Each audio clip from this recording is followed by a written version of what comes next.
Salam PKH, Sobat PKH, kita ketemu lagi dengan Bu Tutut Bu Irmina. Oh iya, Bu Irmina. Nah, Sobat PKH, Bu Irmina ini salah satu KPM di Kabupaten Kebumen yang menyatakan diri untuk mundur graduasi secara mandiri sejahtera karena memang menjadi perubahan. Nah, oke, Sobat PKH, kita akan lihat dari dalam bagaimana Bu Irmina. Bu Irmina itu masuk PKH tahun berapa? 2014. 2014, sudah lama ya, udah 6 tahun, jadi udah saatnya juga. Nah, Bu Irmina, kenapa kok Bu Irmina keluar dari PKH? Ya, karena saya sudah punya usaha, sudah bisa mandiri lah, saya mencukupi keluarga saya sendiri. Makanya saya punya inisiatif untuk mundur dari PKH. Nah, Ibu punya usaha apa sih? Saya produksi wingko, Pak. Nah, sejak kapan Ibu usaha? Terus kenapa kok milihnya kok wingko?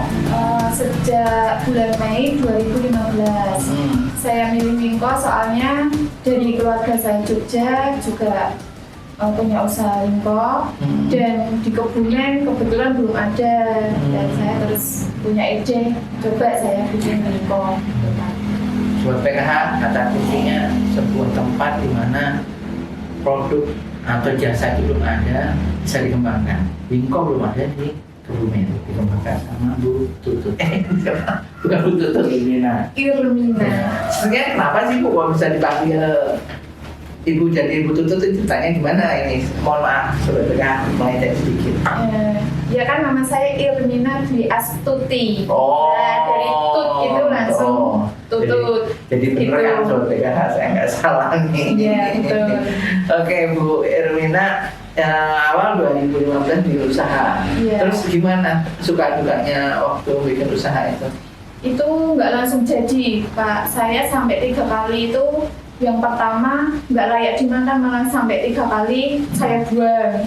Terus emang Iya, ya. setelah itu yang keempat, alhamdulillah berhasil, yaitu produksi mungkin sehari baru 50 waktu itu. Saya titipkan warung depan rumah, terus kok banyak yang tanya, terus coba masuk ke pasar. Alhamdulillah semakin lama saya produksi 100, kemudian lagi 200, gitu.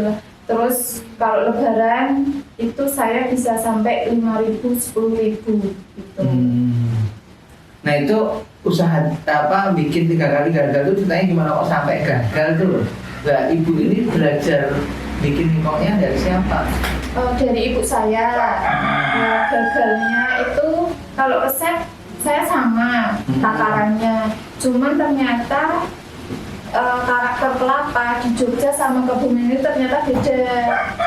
Nah itu dirasa itu kurang pas di lidah gitu, seperti itu. Sampai akhirnya saya bikin resep sendiri, terus ibu saya nyicipin, ternyata oh ini udah pas resep takarannya sekian, seperti itu. Nah ini yang bikin wingko saya itu beda sama wingko-wingko yang lain, seperti itu.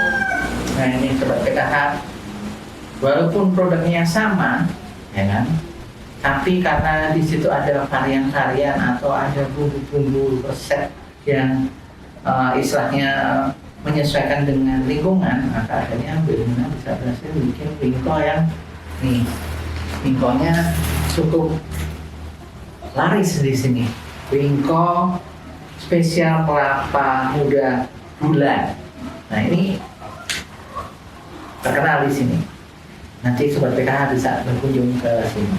Oke, Bu Irmina, tadi Bu Irmina cerita kalau usahanya ini kan nggak langsung jadi, butuh waktu. Nah, terus selama perkembangan itu apa saja Bu yang Ibu alami? Ya banyak Pak.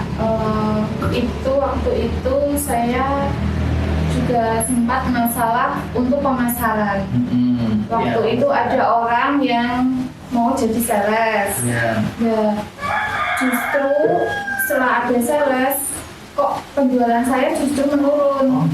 Ya, setelah itu akhirnya saya pemasaran saya sendiri. Mungkin kan kalau saya terjun ke pemasaran, mungkin ada konsumen, Bu kurang ini, sebaiknya seperti ini, kan bisa langsung saya praktekkan sendiri, ya seperti itu. Terus juga mungkin kalau kita ramah kepada pelanggan, terus misalnya, Bu ini saya kasih bonus, ini buat Ibu bonusnya sekian, mungkin besok akan pesan lebih banyak lagi, seperti itu. Nah ini kan akhirnya pemasaran dipegang Ibu sendiri, tapi kan nggak mungkin kan pemasaran terus-terusan pegang. Ada nggak rencana untuk mengembangkan online, kemudian mempunyai karyawan untuk pemasaran, ada nggak Bu? Atau sekarang udah? Sekarang belum. Baru saya sendiri ya, mungkin besok kalau sudah punya modal yang banyak, insya Allah saya ingin seperti itu. Ya. Ada nggak Bu peran dari pendamping selama masa dari 2014 sampai 2020 ini? Iya, banyak sekali. Pertama itu untuk pengurusan BIRT itu dibantu sama Pak Istana.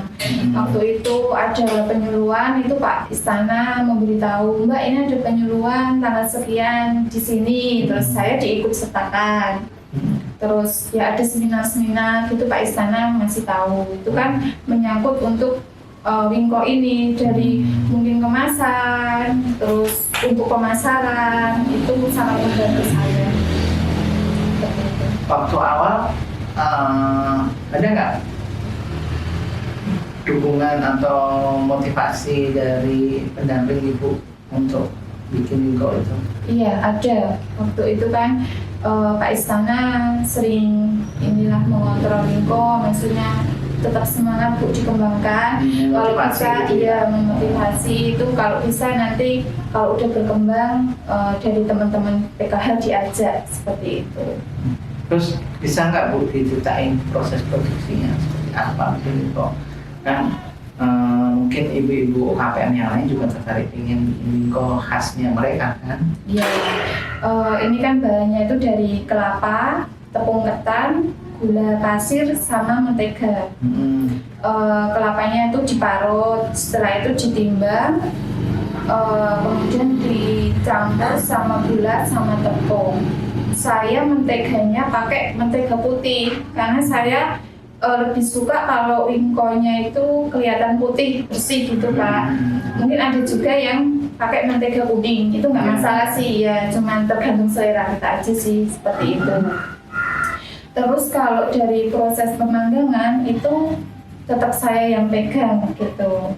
Iya. Jadi awalnya ada kelapa, kelapa diparut, dicampur sama tepung ketan, sama gula sama mentega, dicampur sampai campur merata, kemudian dicetak di atas pemanggang. Nah terus waktu nyampur tadi ukurannya berapa Bu? Kalau kelapanya 1 kilo, itu tepungnya 1/4 kilo, gulanya 4 on, menteganya 1 on. Itu Sobat PKH bisa dicatat ukuran bahannya, kemudian prosesnya tadi sudah disebut sama Bu Il. Nah, kemudian waktu manggang itu dipanggang Ibu sendiri. Kenapa kok manggangnya harus Ibu sendiri? Soalnya kan itu antara api itu juga pengaruh, besar kecilnya api itu pengaruh. Mungkin kalau bukan saya, kadang biar cepat matang apinya yang gede, tapi kan dalamnya belum tanet seperti itu. Iya, belum masak banget itu, tapi luarnya udah gosong seperti itu. Oke, jadi bagian proses produksi yang dipegang Bu Ir itu khusus manggang, kalau yang lain bisa diserahkan. Iya, betul. Ibu yang berapa sih Bu? KPM yang bantu gitu ya? Iya. Ibu KPM yang bantu di sini berapa banyak sih? Itu kalau sekarang 10 orang, 10 sama 10 saya. 10 orang ya, nih Sobat PKH ada 10 orang yang sudah membantu Bu Ir. Nah, saya dengar Ibu juga udah dapat bantuan ya? Iya, betul Pak. Ceritain dong Bu, gimana caranya dapat bantuan? Itu dibantu Pak Istana juga waktu itu ya. Saya suruh coba nanti bawa pisah gitu kan. Terus saya mengumpulkan teman-teman, yaitu sebanyak 10 itu. Terus ternyata dari Kebumen itu di survei. Alhamdulillah bisa lolos seperti itu. Dapat bantuan 20 juta. Itu berarti Sobat PKH, peran daripada pendamping itu sangat penting membantu keberhasilan daripada KPM-nya. Istana ini adalah pendampingnya Bu Ir.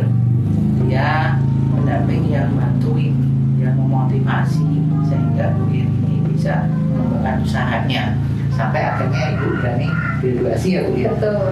Nah, Bu, pertanyaan yang selalu ditanyakan oleh semua orang, berapa sih omset Ibu sampai Ibu berani graduasi? Kalau hari normal tidak ada pesanan itu 400 sampai 500 biji. Kalau ada pesanan 500 biji berarti kalau dihitung ke duit berarti sekitar 400.000 setiap hari. Setiap hari itu 400.000 kalau nggak ada pesanan. Iya. Kalau ada pesanan atau pas rame ya bisa 1.000 setiap hari. 1.000 ya. Itu per hari 1.000. Berarti per hari 1 juta. Bayangin aja Sobat PKH, berarti 30 juta. Ini dengan pengerjaan yang kalau menurut saya sih ini sangat sederhana. Bisa Sobat PKH kembangkan di wilayah masing-masing. Oke Bu, yang terakhir dari suka duka Ibu, kemudian akhirnya Ibu graduasi, apa pesan Ibu buat teman-teman KPM itu apa Bu? Ya, kalau dari saya, pokoknya kita harus bekerja keras, jangan hanya tergantung kepada bantuan pemerintah. Kita harus mau berkembang, mau maju untuk masa depan kita sendiri, syukur-syukur untuk masyarakat di sekitar kita. Oke, bagus sekali. Nih, Bu, saya pertanyaan terakhir. Ibu kan dalam satu kelompok ini kan bersama-sama dengan 9 KPM. Nah, Ibu sudah berani graduasi. Nah, kira-kira ibu-ibu KPM yang lain itu kapan menurut Ibu saatnya untuk graduasi? Apakah nanti setelah mereka juga berusaha yang sama, atau setelah Ibu bisa gaji berapa juta ke mereka? Kalau rencana saya itu nanti di Sembir itu mau saya jadikan kayak kampung saya di Jogja. Setiap rumah itu produksi wingko. Di Jogja seperti itu dan semua juga laku. Itu nggak ada saingan. Kok sana ikut bikin itu enggak, malah saling mendukung. Misalnya saya pesanan saya kurang, mintakan tetangga sebelah. Dan saya ingin sekali desa Sembir menjadi desa sentra wingko. Tuh, Sobat PKH, ini salah satu cita-cita Bu Is yang Bu Ir yang perlu untuk didukung bersama, dan ini adalah contoh yang bagus. Ayo Sobat PKH, dukung Bu Ir untuk bisa mewujudkan cita-cita yang mulia. Demikian dulu dari kita akan ketemu pada episode berikutnya. Salam PKH, meraih keluarga sejahtera.